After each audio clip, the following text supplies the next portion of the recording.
ഓണമൊക്കെ ഇങ്ങനെ അടുത്തെത്തി. അപ്പം നമുക്ക് ഉപ്പേരി വറക്കാൻ തുടങ്ങാം. ആദ്യം ചീട ഉണ്ടാക്കാം, കളിയടയ്ക്കാം. കിലുകിലോ എന്നൊക്കെ എല്ലായിടത്തും പലയിടത്തും പല പേരിൽ അത് അറിയപ്പെടുന്നത്. അപ്പോൾ അതിന് 1 കപ്പ് അരിപ്പൊടി വേണം.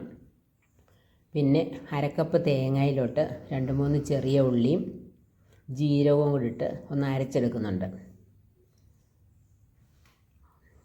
ചെറുപ്പകാലത്തിൽ ഏറ്റവും ഇഷ്ടം കളിയടയ്ക്കായിരുന്നു. കാരണം ഇത് വാരി പോക്കറ്റിലിട്ട് കൊണ്ട് നടന്ന് നമുക്ക് കഴിക്കാമല്ലോ.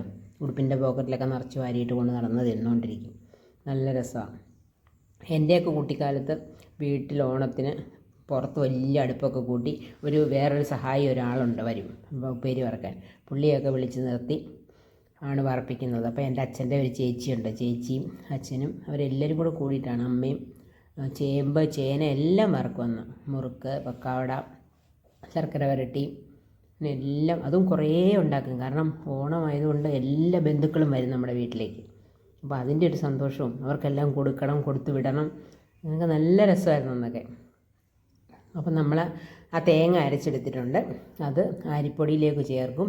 എന്നിട്ട് കുറച്ച് നെയ്യും ചേർക്കും. നെയ്യ് ചേർക്കുന്നത് ഈ ചീടയ്ക്കൊരു പേരുദോഷമുണ്ട്, പൊട്ടിത്തെറിക്കും എന്ന്. അതുകൊണ്ട് പലർക്കും ഉണ്ടാക്കാൻ പേടിയാണ്. പക്ഷേ ഇച്ചിരി നെയ്യ് ചേർത്ത് കുഴച്ചാൽ പൊട്ടിത്തെറിക്കത്തില്ല. ആദ്യം നമ്മൾ വെള്ളം ഒഴിക്കാതെ ആ തേങ്ങയുടെ നനവും നെയ്യുടെ നനവും കൊണ്ട് പൊടി നന്നായിട്ട് കുഴച്ചെടുക്കണം. എന്നിട്ട് ഇങ്ങനെ ഉരുട്ടി നോക്കിയാൽ ഉരുളുകയും വേണം, എന്നാൽ പൊടിച്ചിട്ടാൽ പൊടിയുകയും വേണം. ആ പരുവത്തിന് നമ്മൾ കുഴച്ചെടുക്കുക. അതിനുശേഷം ചൂടുവെള്ളം കുറേശ്ശെ ഒഴിച്ച്, അത് തിളപ്പിച്ച് വെച്ചേക്കുന്ന വെള്ളമാണ്, അത് കുറേശ്ശെ ഒഴിച്ച് കൈപൊള്ളാതെ നമ്മൾ ഇളക്കി അതിനെ ഒന്ന് നല്ല സോഫ്റ്റ് ഡവാക്കി എടുക്കണം.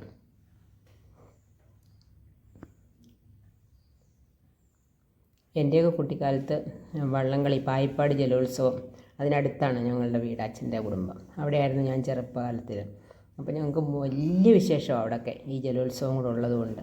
ആനാരി എന്ന് പറയുന്ന സ്ഥലത്ത് വള്ളംകളിയൊക്കെ ഉള്ളതുകൊണ്ട് ബന്ധുക്കളെല്ലാവരും വരും. തിരുവോണവും അവിട്ടവും ചതയും 3 ദിവസവും ഒരുപാട് ബന്ധുക്കളുടെ വീട്ടിൽ നിന്നൊക്കെ കുട്ടികൾ വരും. 2-3 ഊഞ്ഞാലൊക്കെ ഇടുന്ന വീട്ടിൽ. നല്ല രസമായിരുന്നു അന്നൊക്കെ ഊണ് കഴിഞ്ഞാൽ നേരെ ആറ്ററമ്പിലോട്ട് ഓട്ടമാണ്. അപ്പോൾ ഇതുപോലെ കുറേ ഉപ്പേരി വാരിക്കൊണ്ടാണ് ഓടുന്നത്. ഒരുപാട് വറക്കും. അന്നൊക്കെ ഒരു ബ്രിട്ടാനിയ ബിസ്ക്കറ്റിൻ്റെ വലിയ ടിൻ കിട്ടും ബേക്കറിയിൽ നിന്ന്. അത് പോയി വാങ്ങിക്കൊണ്ട് വരും ഈ ഉപ്പേരി ഇട്ട് വയ്ക്കാൻ വേണ്ടി. അതോ എണ്ണയുടെ ടിന്നാണ്, അങ്ങനത്തെ എന്തോ ഒരു മെറ്റൽ ടിൻ.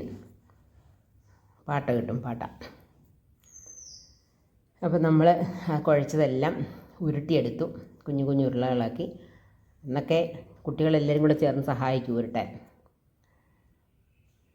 എന്നിട്ടത് നമ്മൾ വെളിച്ചെണ്ണ ഒഴിച്ച്, വെളിച്ചെണ്ണ മൂക്കുമ്പം അതിലേക്ക് തീ കുറച്ച് വെച്ചിട്ട് ഇടുക. ആദ്യം എണ്ണ നന്നായിട്ട് ചൂടായി കഴിയുമ്പോൾ തീ അങ്ങ് കുറയ്ക്കുക. എന്നിട്ട് നമ്മൾ കുറേശ്ശെ ഇട്ട് വറുത്ത് കോരുക. ഈ ഉരുളകളെല്ലാം വറുത്ത് കോരണം. അകം വേവണമെങ്കിൽ നമ്മൾ തീ കുറച്ച് വെച്ച് കുറേ നേരം അടുപ്പിൽ കിടക്കണം. അത് പെട്ടെന്ന് തീ കൂട്ടി വെച്ചാൽ പുറം മാത്രം കരിയും, അകം വേവാതെ ഇങ്ങനെ മാവ് മാതിരി ഇരിക്കും. അപ്പോൾ വാരി കോരി എടുക്കുമ്പോൾ നല്ല ക്രിസ്പി ആയിരിക്കും, പക്ഷേ കുറച്ച് കഴിയുമ്പോൾ അതങ്ങ് ചതുങ്ങിപ്പോവും.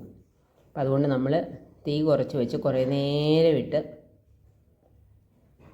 കോരിയെടുക്കുക, മൂപ്പിച്ച്.